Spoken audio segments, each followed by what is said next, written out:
Hello, everyone. I'm back again today with another encouraging word. Today, I want to encourage you with a short word.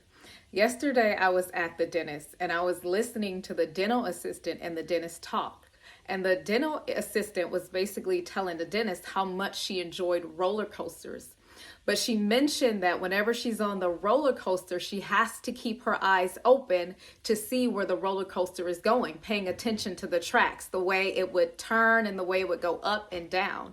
And she said the reason why she liked to pay attention to the tracks is because the moment that she takes her eyes off of the tracks, the moment that she closes her eyes, she said the ride starts to become uncomfortable. She said what starts to happen is her stomach starts to feel a little woozy because she can't see where she's going. And I feel like that's us sometimes. When we're in a storm or we're in a trial, the moment that we take our eyes off of Jesus, it's kind of like those tracks. We don't know where we're going. We're not standing on his word. We're not believing in the promises that he has told us, that never will he leave us and never will he forsake us.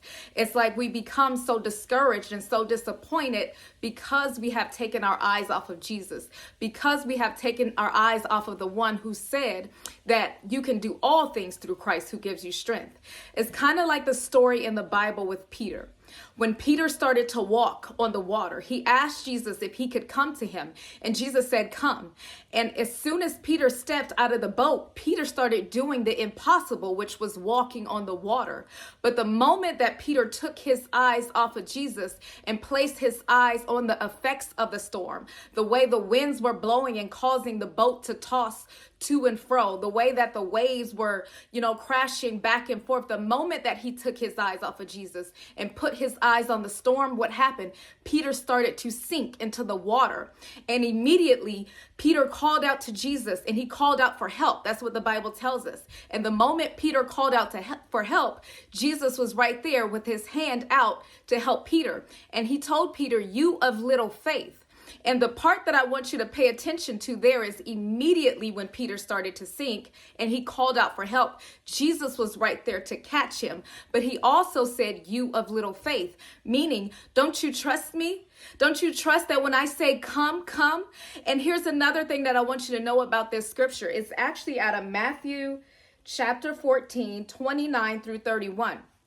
When Jesus had called Peter out and told him to come, there was already a storm. It was no calm. The waves were crashing already. The boat was being tossed. It wasn't like Jesus called him out and everything was good. So I want to encourage you, when God has called you out to do more, when he has called you out into the unknown and asked you to step out on faith, your circumstances may not be ideal. It may not look like what you think that it should look like, a perfect situation. If Jesus has called you to come, go. Trust. Fix your eyes on him, because you know that he is the author and finisher of your faith. He will not call you out to anything that will cause you to sink. He will not call you out to anything that will cause you to fail. So I encourage you today, put your faith in Jesus. Fix your eyes on him, the author and the finisher of your faith. So if it's a storm that you're in right now, don't fix your eyes on the storm. Fix your eyes on Jesus and know that whatever you're going through, he's going to work it out for your good and for his glory.